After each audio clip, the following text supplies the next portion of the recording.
Welcome back to the show, everybody. This is the Shankly Sessions, the Liverpool podcast we bring you each and every week. If you could head out to YouTube and smash that subscribe and bell notification button. Of course, the channel you know is the upper tier. And of course, if you could drop a like on the video. Tonight, we're bringing you our West Ham versus Liverpool preview. Certainly going to be an interesting one. Still a lot of pressure on us this season as well to try and stay within that top four race. We're hanging on by our fingernails, as they say at the moment, but this is going to be a tough one away at the London Stadium. You can see it there.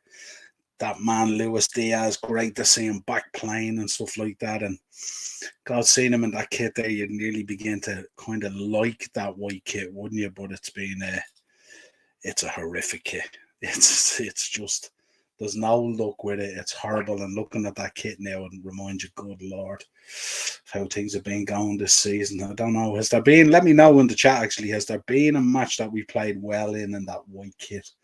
I'm not too sure if there has, but we'll bring you a preview for the match anyway. It's down in the London Stadium tomorrow night, 7:45 kickoff. Of course, there won't be a huge amount of people potentially tuning into this because, of course, most eyes will be on the title race match, Man City versus Arsenal. Of course, going to be an absolute belter tomorrow night as well. So, but we'll be watching the Reds or the Whites as it is tomorrow night take on West Ham. But before we begin with the preview, let's talk about these two men. So, Luis Diaz, you're going to have to go off for a few minutes, as good as you look in that white kit. But this man getting his 100th league win, and he's in very good company there. Jurgen Klopp. He's in there with Bill Shankly, Bob Paisley, and of course Tom Watson. Some great company he's keeping there. I would say 100 league wins, fantastic milestone from the gaffer. And it's kind of interesting when people mention it to him and stuff like that, and he talks about it and stuff like that. He doesn't really kind of care for these things. He kind of accepts them and they're spoken about, and then he kind of brushes them off and he goes back focusing on what he needs to focus on. But these are huge milestones. These are laying down a legacy and a history in the club and stuff like that, you know. So it's always good to see them and to recognise them when they happen and stuff like that, you know. So hats off and congratulations to Jurgen Klopp and everyone involved in getting him to 100 league wins. A fantastic milestone, and as I said, in great company there with Shankly and Bob Paisley for sure, and Tom Watson, of course. Another man, of course, we have to talk about, Mo Salah. And don't forget, folks, the QR code is there on your screens as well. So if you want to follow us on TikTok, just scan that QR code. It'll bring you straight to our TikTok page. And you can drop a follow on there. We're dropping content there now on a daily basis. Some good stuff, some interesting stuff coming out of press conferences today. And of course, Pochettino basically Chelsea manager at this stage. So some interesting stuff going on at the moment in the world of football. But Mo Salah, 298 appearances, 183 goals after drawing level with Robbie Fowler, with 71 less games. An unbelievable achievement for this man. Absolute goal machine. Has had a tough season by his standards, as has the whole club. But absolutely sensational. Look at who he's surrounded by, and look, he should probably catch Stevie, I would say, this season anyway. At least he needs another 3 goals. I want to be lovely if he got a hat-trick tomorrow night against West Ham now. I'd be very happy with that. But the all-time top goal scorers charts there, of course, Rushy was unbelievable when you think about it. And now I know he's over double the games that Mo has.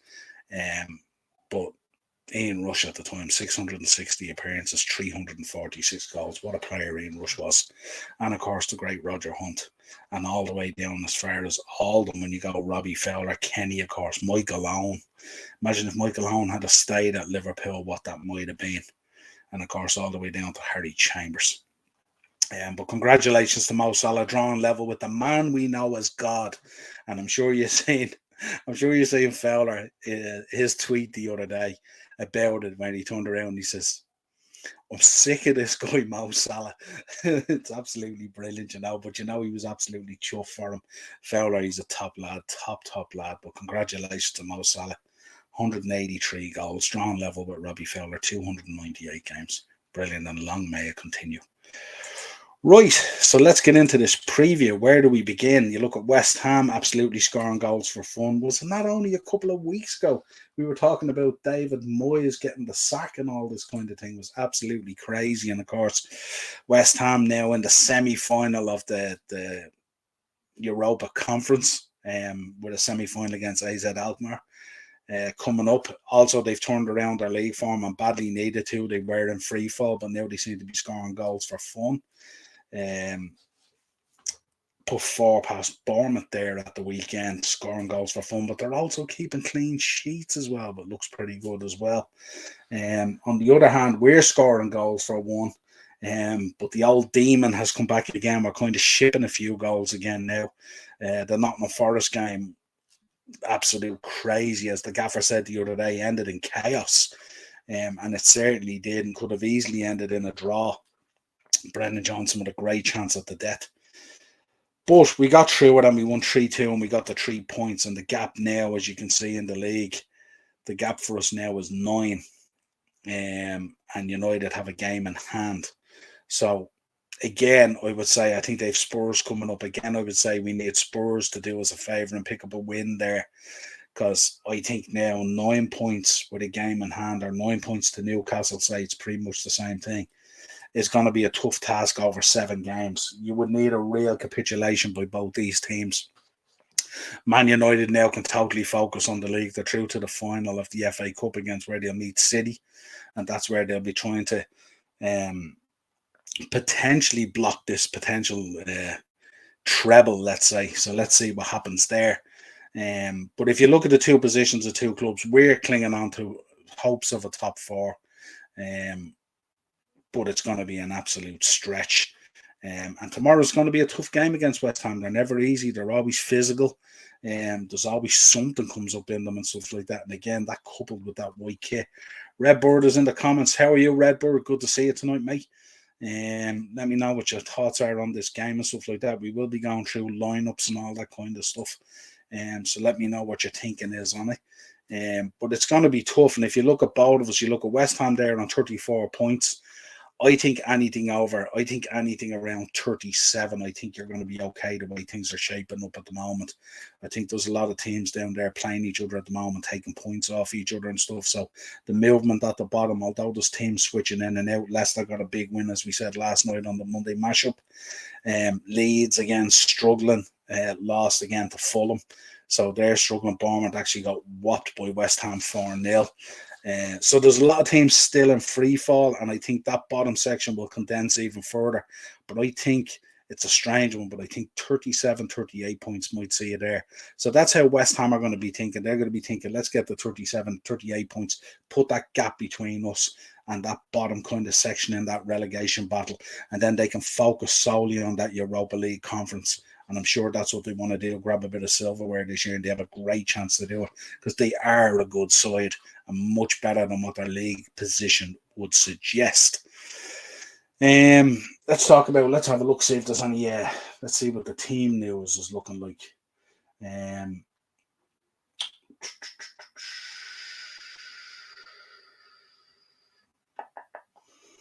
Let's see what we're looking for. Team news. There we go. Team news.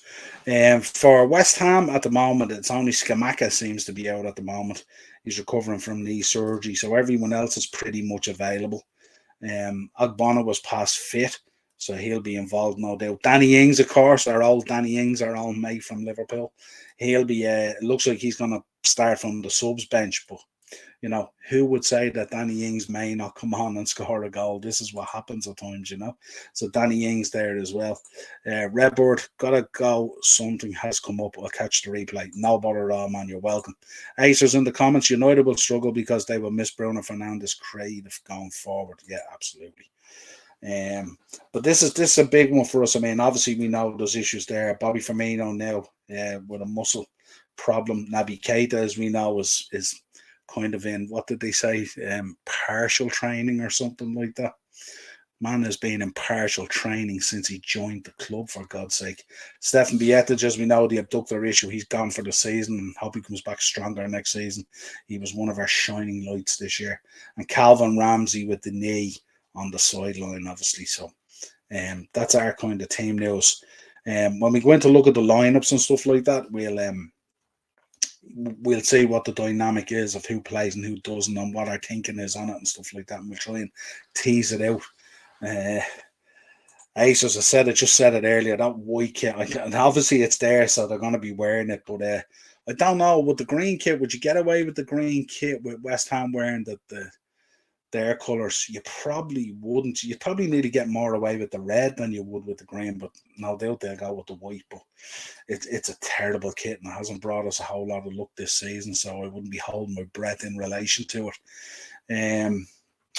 Let's look at the possible lineups and stuff like that. I mean, as I said, the dynamic for West Ham is really to get 3 points and put that gap between themselves and the relegation battle. And for us, we need 3 points. We need to put it on the board and try and put some pressure on those teams above us in those top 4 spots. But it's going to take a mammoth task and a capitulation all in one. And I suppose looking at it, if you look at United and you look at Newcastle at the moment, we probably look more like we drop points than they do, to be honest. So we'll see what happens, but it's going to be a huge task. So if you look at potential lineups, we'll take West Ham first. West Ham are going to go in with Fabianski, Kufal, Zuma, Aguirre, Cresswell, Souček, Rice, Paqueta, Bowen, Antonio, and Ben Rama. Very, very strong there, especially Rice in the middle. We've seen what he can do there again the other day against Bournemouth. Absolutely sensational. We know how strong Souček is in the middle of the park, and of course Paqueta pulling the strings.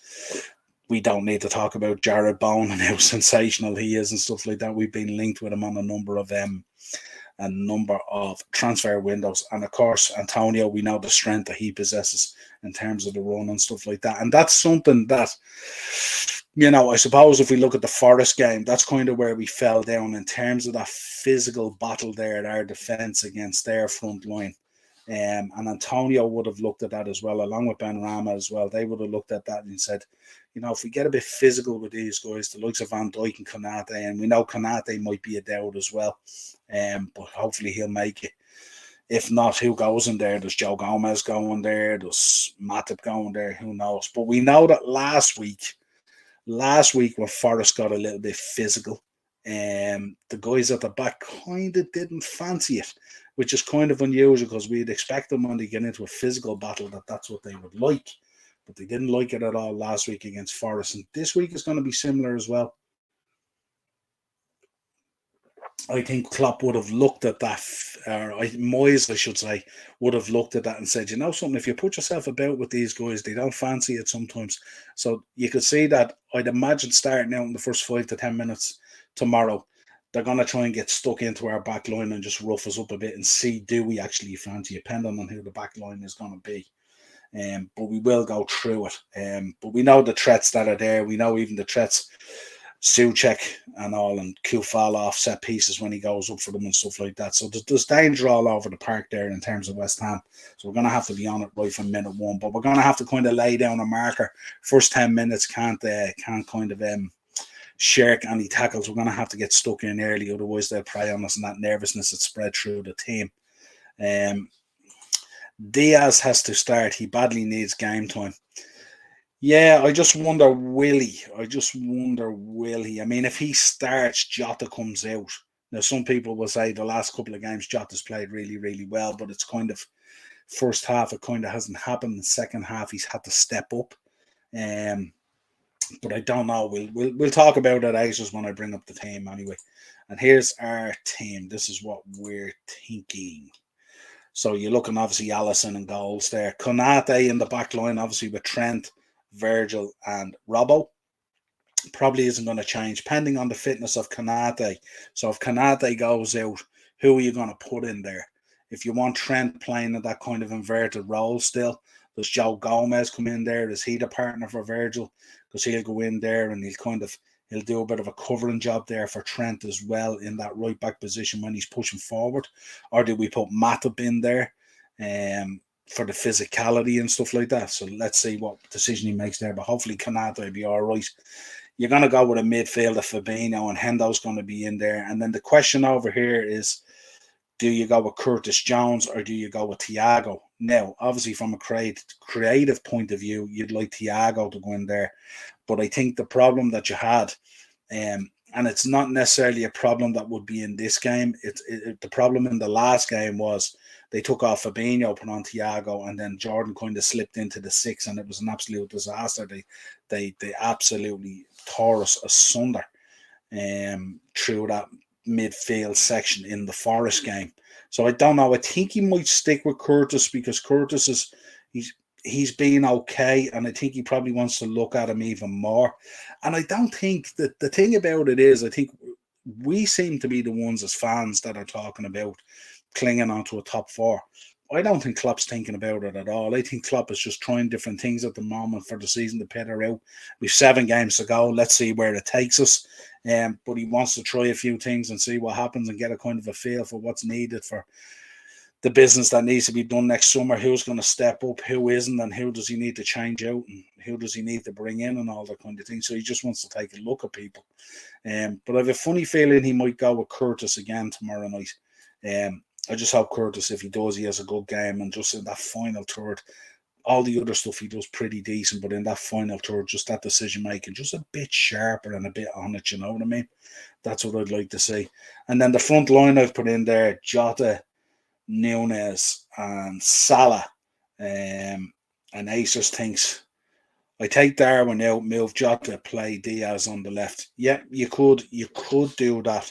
The only thing I would say about that is when we've played Jota up the middle, I'm not too sure. He gets crowded out of stuff sometimes, so I think he has that opportunity to open up that space when he's out on the left.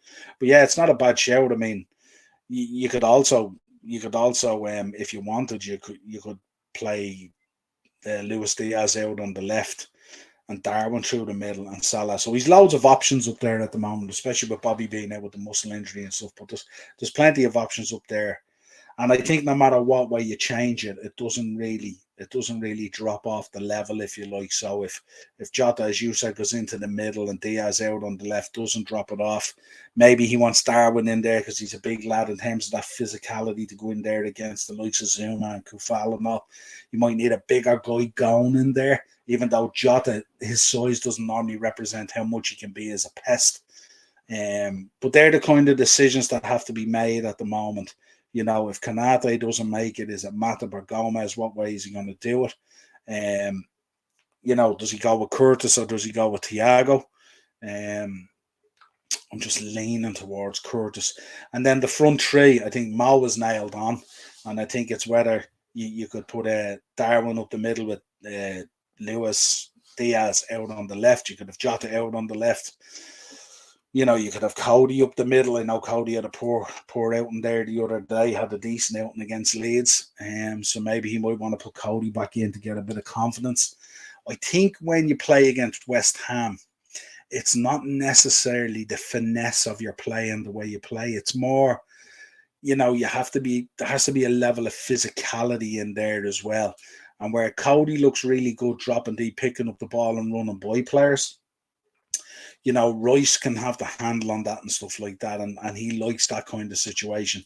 Whereas if you've got Darwin in there, who's a little bit more erratic and a bit more chaotic, it might cause West Ham to think a little bit more in defence as opposed to being more comfortable looking at Cody coming on them so they can see more of it and stuff. So I don't know. I think he might go with Darwin just because of the physicality, but we'll see. But that's kind of what I'm thinking. In terms of the lineup. Again, if you want to follow us on TikTok, there's the QR code again. Yeah, if you look, I mean, where do we go then? What are we talking about here? Predictions. What sort of a prediction? Let us know in the chat, people. What prediction are you thinking of going for this game tomorrow night? Again, it's hard. I don't know whether they will Acers or not. I'm sure they will. Obviously they will. But I think what they'd like to do is they'd like to nail down a few more points and then make sure that they're more comfortable in the Premier League so they can totally focus then on that Europa League conference. I don't think so. I couldn't see Moyes because they're not like hovering around that 34 points.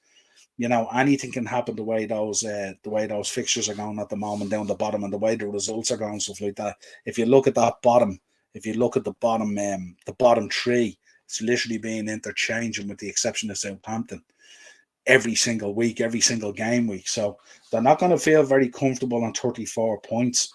And I don't think Moyes would allow them to get distracted by what's coming up. I think they have to focus on maintaining their Premier League status.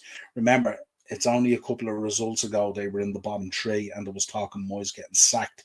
So that's it. When we talk about, we've heard the cliche fine margins, it really is fine margins down in that relegation battle at the moment. Acers is going for 3-1. Are you going 3-1 West Ham, Acers, is it? 3-1 West Ham. Or 3-1 Liverpool. Obviously 3-1 West Ham, I would say, looking at it. It's not going to be a great result for us tomorrow night, I don't think. I think this is a difficult fixture. I think this will be way more difficult than the Spurs game at the weekend. So I hate to say this, but I think I'm going to go for a 2-2 draw. And I don't think a draw does anything. I think what it will do is a draw will all but end any hopes of a top four, basically. So maybe 2-1 Liverpool. I'm going to be a bit more positive. I'm going to go 2-1 Liverpool, yeah. I'm thinking a 2-2 draw, but I'm going to go 2-1 Liverpool. And I hate that white kit. Don't like that white kit at all. Look, as good as he makes it look, it's just, don't know. Nike are getting away with it, aren't they, really, when you think about it? You know, really getting away with it. But yeah, that's what I'm going to go for. I'm going to go for a 2-1 win to Liverpool. I'm going to try and be a bit more positive than my thinking. But this is going to be a tough game. There, as I said, they're trying to put space between themselves and the relegation battle so they can focus on the Europa League. And we're kind of shipping a few goals again, but also scoring. So let's see what happens. So I expect there'll be a few goals in the game. But like I said, I think a lot of eyes will be on, obviously, City, Arsenal. But we'll be chasing down the Reds. And, of course, join me, of course, tomorrow night as well. I think it's 10:15 for the match reaction, as always. And also, right after this show at 8 o'clock, I'm going to be on Dynamo's Dozen, our pro wrestling podcast that we do every week. We're going to be talking John Hennigan's interview with Ariel Helwani on the MMA Hour. We're going to be talking about CM Punk being backstage at Raw. We're going to be talking about all sorts of stuff. Ted DiBiase Jr., there's loads of stuff to talk about tonight on Dynamo's Dozen. So when you're finishing this one, if pro wrestling is your thing, head over to Dynamo's Dozen and you'll catch me there from 8 o'clock onwards. We've got some really cool stuff for that show to talk about. So, folks, that's it. Another big one coming up tomorrow. Plenty of matchups within both starting lineups. Normally at this time of the season, we'd be pushing for something really big, or we'd be in a title race, or, we'd be involved in finals and semi-finals. But this is a top four race we're in, and we're just, as I said, we're just on the edge of that cliff, hanging on by our fingernails. Any dropping results now, and we'll be out of it. The gap will be way too much. But until next time, folks, subscribe and hit the bell notification button. It is the Upper Tier. I am Niall, your host. It is the Shankly Sessions, the Liverpool podcast within the Upper Tier that we bring you every week. So if you could subscribe and hit the bell notification button, and of course, like on the video, as we always say, really, really important to us. And we will be back tomorrow night, 10:15, with a match reaction. Hopefully it's positive. Hopefully we get the 2-1 win. I think it will be tight, but I think there will be goals. But let's hopefully try and keep this season going, Reds. You'll never walk alone.